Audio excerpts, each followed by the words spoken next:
Juan Rulfo nació el 16 de mayo de 1917 en Jalisco. Como escritor, se centró en las experiencias que afectan al orden familiar, la guerra, el despojo, la orfandad y de su región de origen, cuyo entorno inmediato fue el de las haciendas y el campo destruidos por la violencia de la Revolución y la Cristiada. Fue novelista, cuentista, fotógrafo y editor. A Rulfo se le reconoce sobre todo por su volumen de cuentos El llano en llamas y su primera novela Pedro Páramo.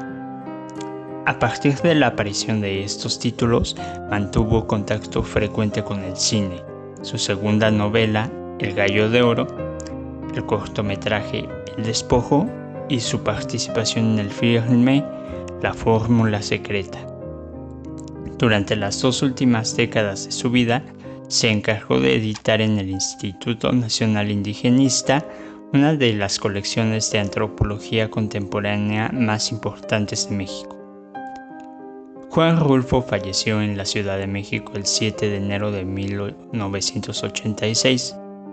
Desde entonces, sigue siendo uno de los escritores mexicanos más leídos en el país y el extranjero. Sus títulos han sido traducidos a decenas de idiomas y de su obra literaria y fotográfica sigue siendo motivo de innumerables estudios y homenajes.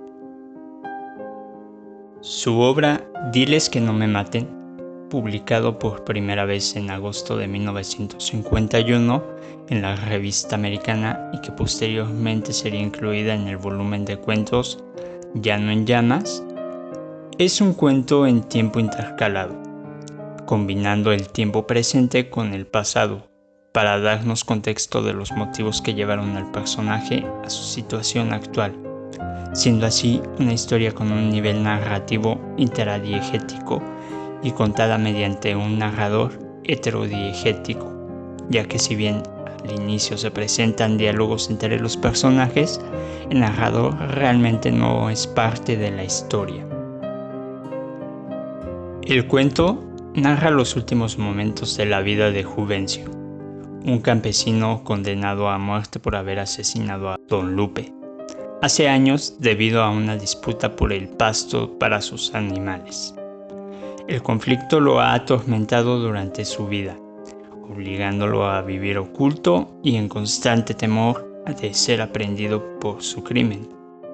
Creyendo que ha pasado el tiempo suficiente para que el suceso haya sido olvidado, es capturado y llevado ante las autoridades para enfrentar las consecuencias de su acto.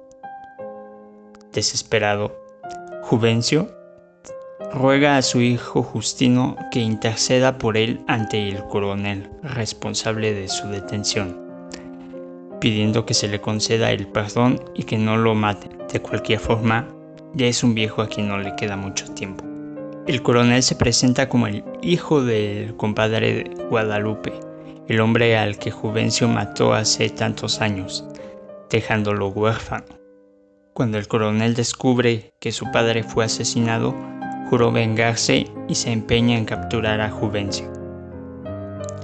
A pesar de que Juvencio imploró tanto para evitar su ejecución, lo único que obtiene del coronel es que ordene embriagarlo antes de ser fusilado, para que no sienta el dolor de las balas. La narración concluye con Justino recogiendo el cuerpo de su padre, llevándolo en un burro de regreso a su hogar para darle sepultura.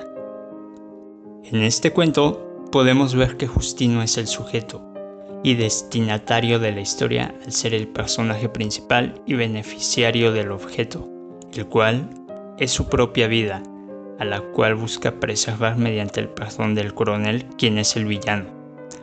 Por último, tenemos a Justino, fungiendo como el ayudante de su padre, acompañándolo en sus últimos momentos y ayudándolo pidiendo al coronel su perdón.